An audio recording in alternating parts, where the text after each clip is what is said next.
Assalamualaikum warahmatullahi wabarakatuh.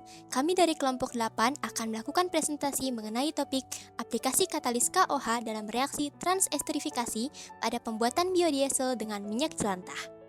Nama saya Jawhar Jiban Asaugi. Saya Salma Aulia Zahra. Perkenalkan, nama saya Zata Haura Al-Adani. Dan perkenalkan, nama saya Kalisa Nisrina Raihan. Baik, bagian pertama adalah latar belakang atau urgensi. Yang pertama, diperlukan cara untuk mengolah minyak goreng bekas atau minyak jelantah supaya tidak menjadi limbah yang membahayakan lingkungan dan kesehatan. Yang kedua, diperlukan suatu katalis dalam sintesis biodiesel untuk mempercepat reaksi atau membuat reaksi berjalan dalam kondisi yang tidak harsh. Yang ketiga, katalis KOH memiliki sifat basa yang dapat menurunkan energi aktivasi reaksi dan juga memiliki harga yang ekonomis. Bagian pertama akan membahas mengenai kajian pustaka. Minyak atau asam lemak merupakan senyawa yang tidak larut dalam air dan keduanya merupakan kondensasi dari satu molekul gliserol dan 3 molekul asam lemak membentuk trigliserida. Minyak jelantah atau waste cooking oil adalah minyak goreng bekas yang telah dipakai berulang kali untuk proses penggorengan. Seiring dengan penggunaannya, minyak ini mengalami oksidasi sehingga mengandung berbagai senyawa yang bersifat karsinogenik. Kemudian, biodiesel adalah jenis bahan bakar minyak yang berasal dari tumbuhan atau lemak hewan dan memiliki karakteristik yang mirip dengan minyak diesel. Terbuat dari monoalkyl ester, biodiesel memiliki kemampuan untuk terbakar dengan lebih bersih. Katalis. Katalis merupakan suatu zat kimia yang dapat mempercepat proses reaksi menuju keseimbangan tanpa mengalami perubahan kimia pada akhir reaksi. Jadi intinya katalis ini ikut bereaksi dengan reaktan tetapi tidak ikut menjadi produk akhirnya. Kegunaan katalis terletak pada kemampuannya untuk menurunkan energi aktivasi tanpa mempengaruhi nilai keseimbangan. Katalis dibagi menjadi dua, yaitu katalis homogen dan katalis heterogen. Jenis yang pertama, katalis homogen yaitu sebuah jenis katalis yang memiliki fasa yang identik dengan zat reaktan maupun produknya.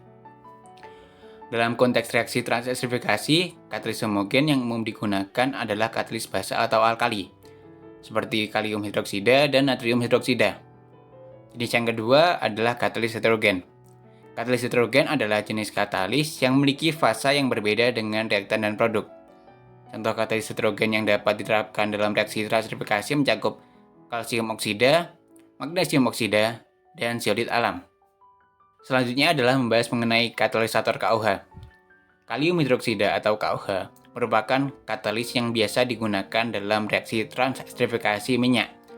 Secara kimia, KOH berperan sebagai katalis basa yang mempercepat pembentukan ester melalui reaksi antara asam karboksilat dalam minyak dan alkohol. Kelebihan katalis KOH dibandingkan katalis lain pada transesterifikasi asam lemak itu ada dua. Yang pertama adalah memberikan reaksi transesterifikasi yang lebih cepat dan efisien dibandingkan dengan beberapa katalis lain seperti NaOH, dan digunakan dalam jumlah yang lebih sedikit untuk mencapai konversi yang tinggi sehingga dapat mengurangi biaya produksi. Selanjutnya adalah membahas mengenai kondisi reaksi yang mempengaruhi konversi serta perolehan biodiesel. Itu ada 8 ya. Yang pertama adalah pengaruh air dan asam lemak bebas. Yang kedua adalah pengaruh perbandingan molar alkohol dengan bahan mentah atau minyak jelantah yang digunakan. Yang ketiga adalah pengaruh jenis alkohol.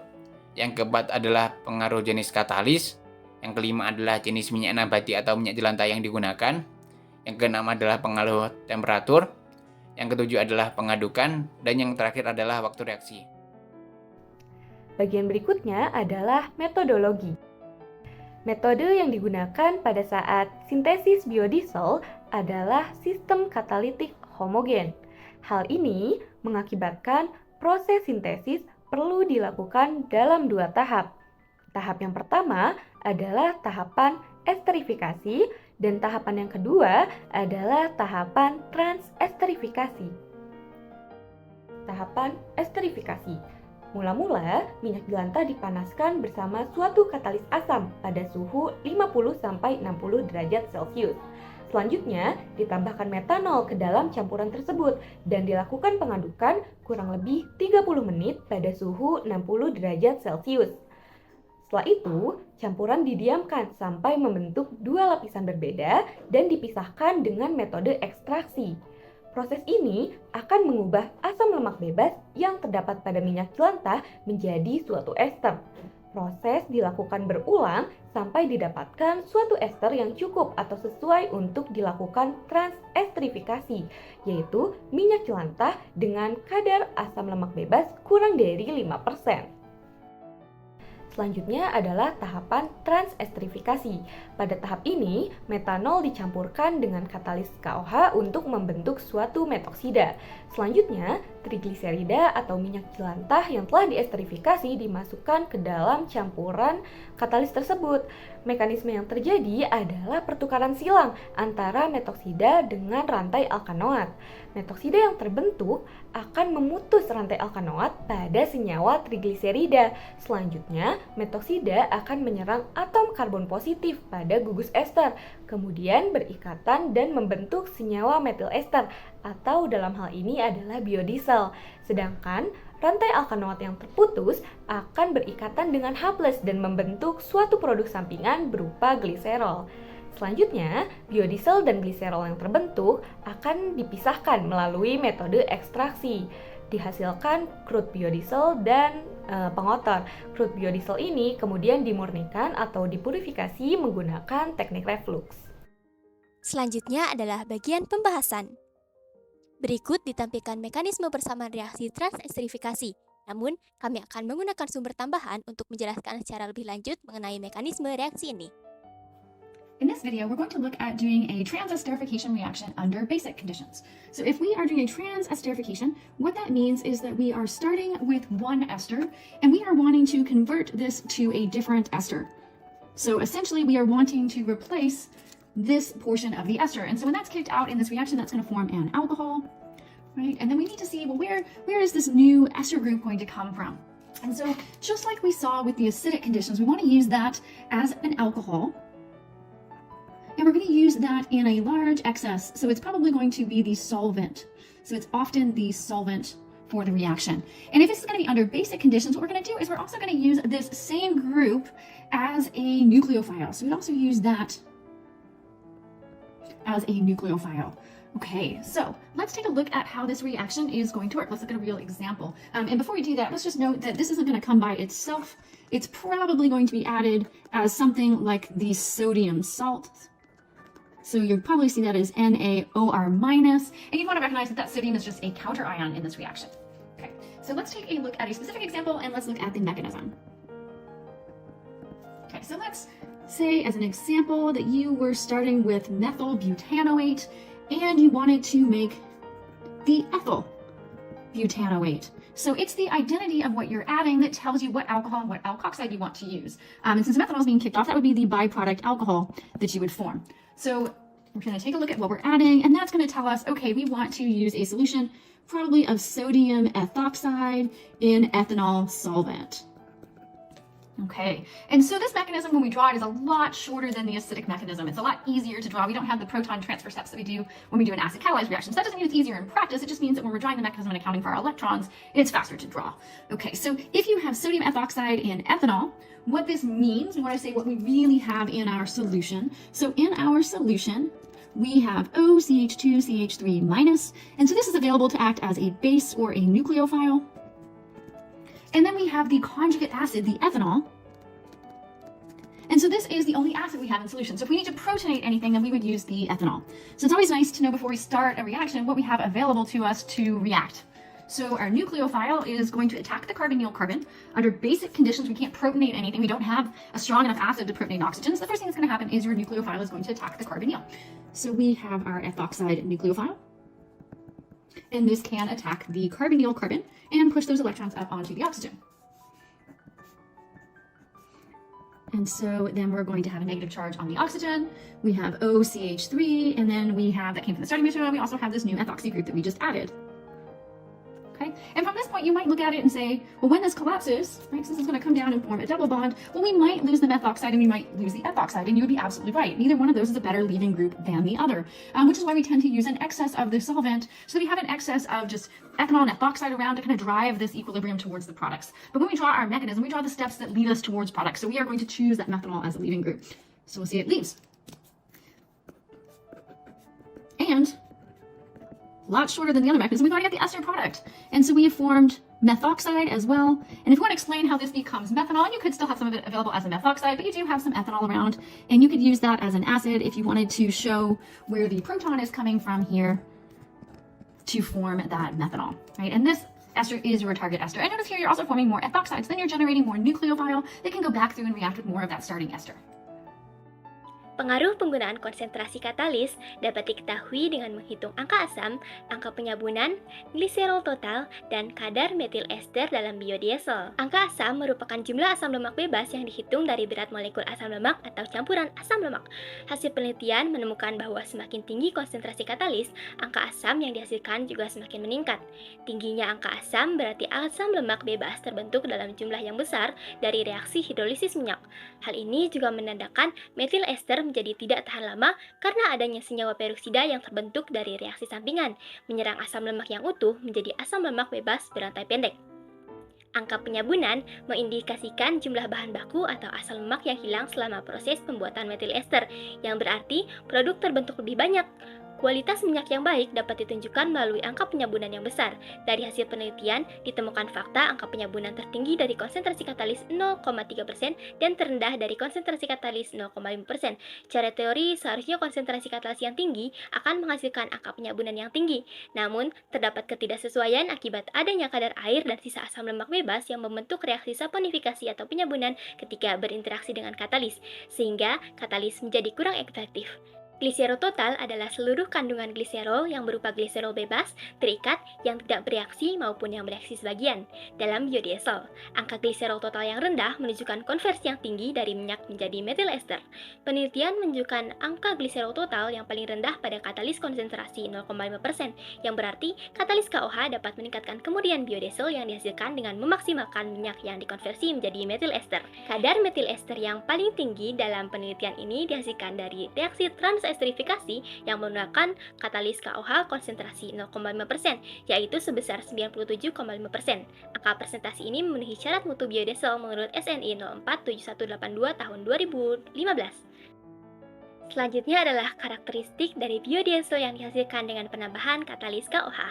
Biodiesel yang dihasilkan dari reaksi transesterifikasi antara minyak goreng bekas, metanol, dan katalis KOH memiliki tampilan fisik yang berwarna coklat seperti teh. Analisis komposisi senyawa dalam biodiesel dilakukan dengan GCMS atau gas chromatography mass spectrometry.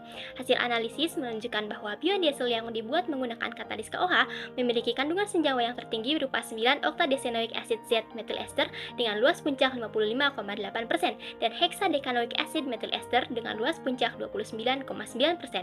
Hal ini menunjukkan konversi minyak menjadi ester yang besar sehingga kemurnian biodiesel dapat dinilai baik.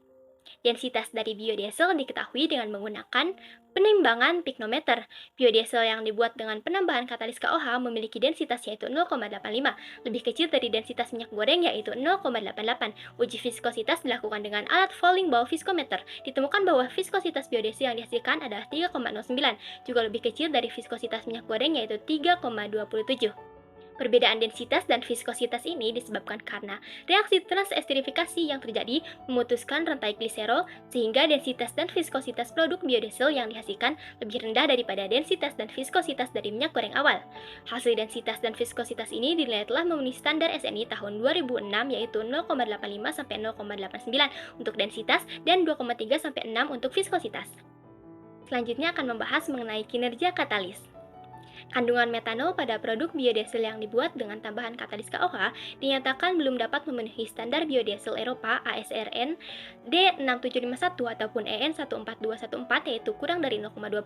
Sementara dari segi persen FFA atau asam lemak bebas, konsentrasi katalis yang tinggi juga menaikkan persen FFA yang berpengaruh pada penurunan persen konversi produk. Untuk mengatasi masalah ini dapat dilakukan penambahan jumlah reaktan serta memaksimalkan suhu dan waktu reaksi. Persen yield biodiesel yang dibuat dengan penambahan katalis KOH akan semakin besar seiring bertambahnya konsentrasi katalis. Tetapi, penggunaan katalis tetap harus diperhatikan karena katalis yang berlebih akan membentuk sabun padat, sehingga mengurangi persen yield biodiesel. Pada penggunaan katalis KOH, persen konversi diamati mengalami fluktuasi, tetapi secara keseluruhan, persen konversi biodiesel yang dihasilkan berada pada angka yang cukup besar. Secara kinetika kimia, Berdasarkan penelitian ditemukan bahwa konversi biodiesel yang dihasilkan semakin besar seiring bertambahnya waktu reaksi.